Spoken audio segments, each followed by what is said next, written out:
Okay. Indian హిస్టరీలో నార్మల్గా history అంటే చరిత్ర మనకి ఎలా తెలుస్తుంది? నార్మల్గా ఎవరైనా సరే పాతకాలం వస్తువులు దొరికినా, ఎక్కడైనా సరే కనిపించినా వాటిని సేకరించి బుక్లెట్ కింద ఎక్కడో ప్రిపేర్ చేసి సంహౌ మనకి పెడితే మనం హిస్టరీ అని చెప్పి చదువుతాం.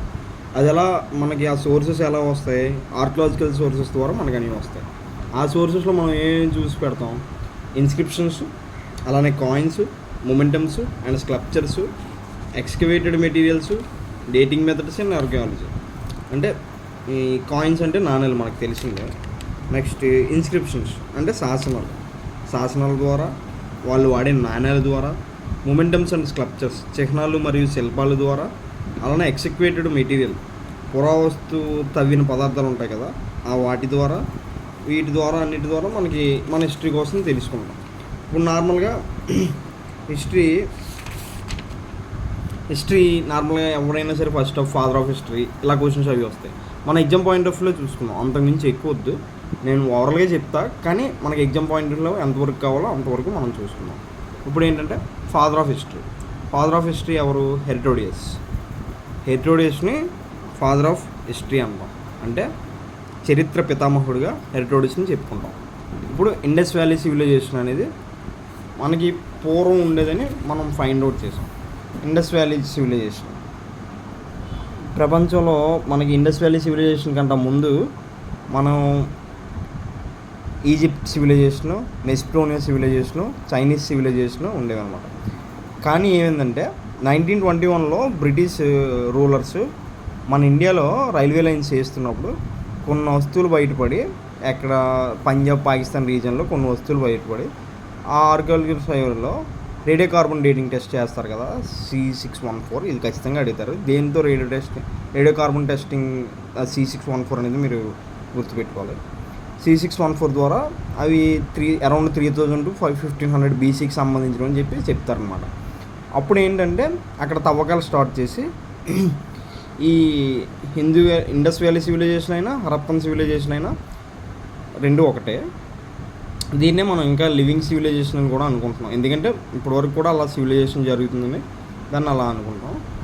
నెక్స్ట్ అప్పట్లోనే ఈ సివిలైజేషన్ అన్నిటితో పోల్చుకుంటే Egypt civilization, Mesopotamia civilization, Chinese civilization, ఈ మూడింటితో పోల్చుకుంటే మన ఇండియాలో ఉన్న ఇండస్ వ్యాలీ సివిలైజేషన్ చాలా పెద్దది.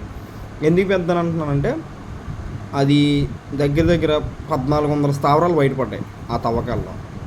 అప్పట్లోనే టౌన్స్ కూడా కట్టారు, అవన్నీ ప్రారంభమయ్యాయి ఇండస్ వ్యాలీ సివిలైజేషన్లోనే. ఈ 1400 స్థావరాలు ఎక్కడెక్కడ ఉన్నాయంటే ప్రస్తుతం ఉన్న భారత్ అలానే పాకిస్తాన్లో కలిపి మొత్తం 250 టౌన్స్ ఉన్నాయి. ఆ 1400 స్థావరాల్లో 250 టౌన్స్గా గుర్తించారనమాట ఆర్కియాలజిస్టులు. ఇప్పుడు ఈజిప్ట్, మెస్ప్రోనియా, చైనాస్తో పోల్చుకుంటే ఈ సింధు నాగరికత అనేది చాలా విశాలమైందనమాట. 1.3 మిల్లీ చదరపు కిలోమీటర్లు అనేది ఉందన్నమాట. అందుకనే మనం ఇండస్ వ్యాలీ సివిలైజేషన్ ఈజిప్ట్ కంట, మెస్ప్రోనియా కంట, చైనీస్ కంట పెద్దదని చెప్తాం అనమాట. Extent borders of Indus valley civilisation, ఇది ఖచ్చితంగా మనం గుర్తుపెట్టుకోవాలి, అలానే చదవాలి.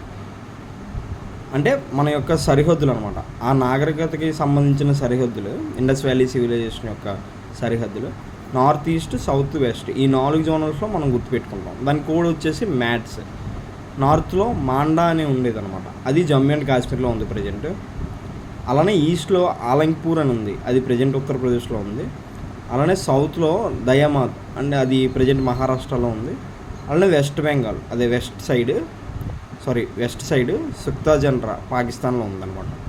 ఓకే, ఇవి 4 ఇండస్ వ్యాలీ సివిలైజేషన్ యొక్క బోర్డర్స్. అర్బన్ సివిలైజేషన్ అనేది ఇక్కడే స్టార్ట్ అయింది మనకి. ఈ అర్బన్ సివిలైజేషన్ అనేది ఫస్ట్ ఫేజ్లో ఉంటుంది, మళ్ళీ లాస్ట్ ఫేజ్లో ఉంటుంది, అంటే మహాజనపదస్లో ఉంటుంది. ఈ నార్మల్గా హిస్టరీని 3 పార్ట్స్ కింద డివైడ్ చేసుకుంటే ఏన్షియంట్, మిడివల్, మోడర్న్ కదా.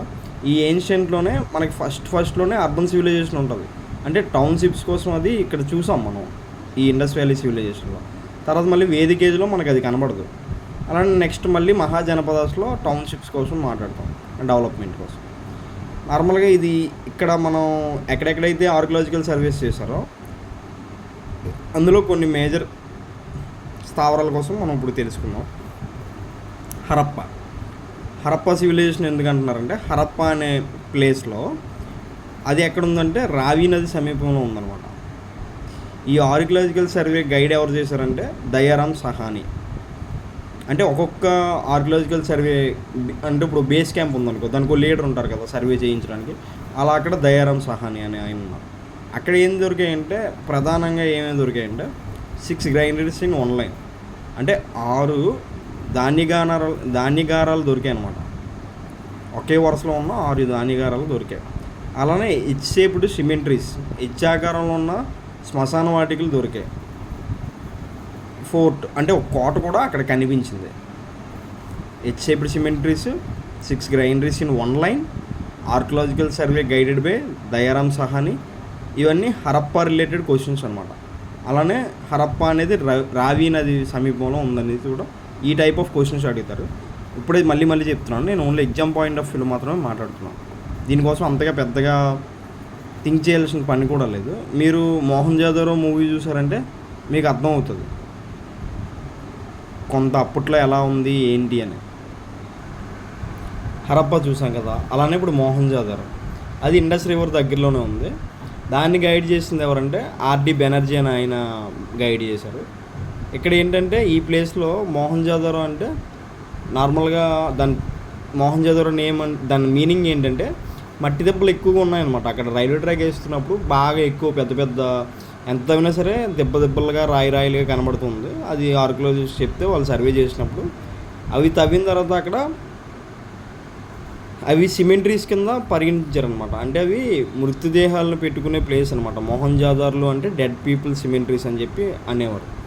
అక్కడ ప్రధాన నిర్మాణాలు ఏం దొరికాయంటే గ్రేట్ బాత్ అంటే పెద్ద స్విమ్మింగ్ పూల్ లాంటిది ఒకటి, అలానే బ్రాంజ్ డ్యాన్స్ గర్ల్.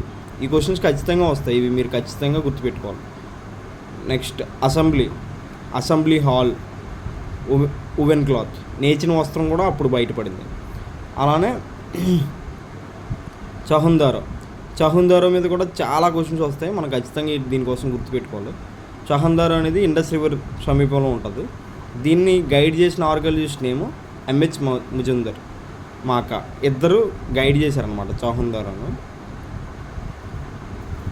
ఇక్కడ కామెడీ ఏంటంటే ఈ ఒక్క సిటీ ఆఫ్ ఈ చాందారో అనే దానికి సిటాడెల్ కోట లేని ఒకే ఒక నగరం అనమాట. సిటాడెల్ అంటే ఫోర్ట్ అనమాట.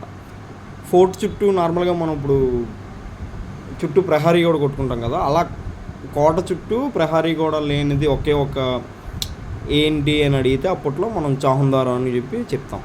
నెక్స్ట్ చహుందారోలో సిటీ ఆఫ్ ఆర్టిస్ట్ అని ఎందుకన్నారంటే చాలా ఎక్కువ ఆర్ట్ పీసెస్ దొరికాయి అన్నమాట. చాలా ఎక్కువ శిల్పాలు, మొత్తం పెయింట్స్ అన్నీ అక్కడ దొరికాయి. కళాకారుల నగరంగా చహుందారోని పిలుస్తారు. నెక్స్ట్ లోతల్ని ఎస్ఆర్ రావు అనే ఆయన ఆర్కియాలజికల్ సర్వేలో ఆ సర్వే గైడ్ చేయడంలో ఇక్కడ సర్వే చేశారు. ఈ లోతల్ ప్రాంతంలో భగోవా రివర్ దగ్గర ఉంది. అలానే ఒక సమాధిలో 2 స్కెల్టన్స్ దొరికాయి. అలానే ఆర్టిఫిషియల్ డాక్యుమెంట్ కూడా అక్కడ కనిపించింది. చెస్కి సంబంధించిన కొన్ని ఏనుగు ఇలా కొన్ని ఉంటాయి కదా, ఆ చెస్లో కొన్ని కూడా అక్కడ కనిపించాయి. అలానే హోమగుండాలు, వస్తువులకి ముద్రలు కలిగి ఉండడం, ఇవన్నీ లోతల్లో వాళ్ళు చూసారనమాట. నెక్స్ట్ ప్లేస్ ఏంటంటే కాళీబంగన్ అనేది సరస్వతి రివర్ అని పిలిచేవారు, లేదా గాగ్రా రివర్ అని పిలిచేవారు. దాని సమీపంలో ఉంది. ఇది ప్రజెంట్ ఎక్కడ ఉందంటే ప్రజెంట్ రాజస్థాన్లో ఉంది కాళీబంగ. ఇదేంటంటే డిఆర్ఏకే ఘోష్ అనే ఆయన ప్రెజెన్స్లో జరిగింది. ఇక్కడ మనకి ప్లోగ్ దొరికిందనమాట. క్వశ్చన్ అడుగుతారు, ఎక్కడ మనకి నాగలి దొరికిందని అడుగుతారు. ప్లోగ్ అంటే నాగలి, అది కాళీబంగ ప్లేస్లో దొరికిందని చెప్పాలి. కాళీబంగ మీనింగ్ ఏంటంటే ఎగ్జాక్ట్గా బ్లాక్ బ్యాంగిల్స్ అని చెప్పి, అంటే కాల్చిన గాజులని కాళీబంగ, అలా దాని మీనింగ్ అనమాట. నెక్స్ట్ బనావులి, ఇది ప్రజెంట్ హర్యానాలో ఉంది. ఈ ప్లేస్లో మొత్తం గ్రిడ్ ప్యాటర్న్స్లో ఉంటాయి ఇల్లు. అంటే మొత్తం ప్రతి దగ్గర గ్రిడ్ ప్యాటర్న్ మెయింటైన్ చేసి ఉంటాయి. అంటే ఒకే విధంగా మొత్తం అన్ని కట్టడాలు ఉంటాయి. కానీ ఈ బానువులై అనే ప్రదేశంలోనే మనకు ఓన్లీ గ్రిడ్ ప్యాటర్న్ లేకుండా ఏకైక నగరంగా ఉన్నది ఏంది అని అడుగుతారు. అప్పుడు ఇందులో వచ్చే మెయిన్ క్వశ్చన్ అదనమాట. నెక్స్ట్ దీన్ని ఎవరు గైడ్ చేశారంటే ఆర్ఎస్ బిసిత్. ఇక్కడ మనకి ఏంటంటే నాగల బొమ్మ కూడా దొరికింది. అప్పట్లోనే నాగల బొమ్మ కూడా దొరికిందంటే చూడండి వాళ్ళు ఎంత ముందుగా ఉన్నారు. నెక్స్ట్ కోతదిగి, ఇది పాకిస్తాన్ ప్లేస్. దీన్ని గైర్ అనే అతను అసిస్ట్ చేశారు ఆర్కియలాజికల్ సర్వేకి. అలానే ఇక్కడ ఏంటంటే యారోస్ దొరికాయి మనకి. నెక్స్ట్ ధోల్వీరా, ఇది ప్రజెంట్ గుజరాత్లో ఉంది. ఇది ఏంటంటే ఆర్ఎస్ బిసిత్ అండ్ జేపీ జోషి ఇద్దరు ఇక్కడ సర్వే చేయించారు. ఇక్కడ ఏంటంటే ఆర్టిఫిషియల్ డ్యామ్ కూడా ఉంది. నెక్స్ట్ ఇక్కడ స్టేడియం కూడా ఉంది. కానీ అప్పట్లో అన్నీ ఓన్లీ 2 లేయర్స్ ఉండే నగరాలే ఉండేవి. ఎలా అంటే అప్పర్ టౌన్ ఎక్కువ ధనం ఉన్న వాళ్ళందరూ అప్పర్ టౌన్లో నివసించేవారు, తక్కువ సంపాదన ఉన్న వాళ్ళందరూ లోవర్ టౌన్లో నివసించేవారు. కానీ ఈ ధోల్వీర్లో మాత్రం 3 లేయర్స్ కింద ఉన్నాయన్నమాట. Upper town, middle town, lower town.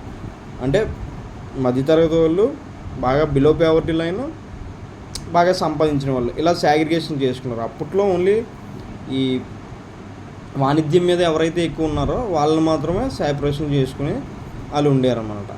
ధోల్వీరాలో main వచ్చే క్వశ్చన్ ఏంటంటే ఆర్టిఫిషియల్ డ్యామ్ ఎక్కడుంది, స్టేడియం ఎక్కడుంది, అప్పట్లో ఉన్న 3 లేయర్స్ అనేవి ఎక్కడ, మనకి 3 లేయర్స్ ఆఫ్ టౌన్స్ ఎక్కడ ఉన్నాయని అడుగుతారు. అది మనం ధోల్వీర్లో ఉన్నాయని చెప్పాలి. నెక్స్ట్ అది ప్రజెంట్ గుజరాత్లో ఉంది.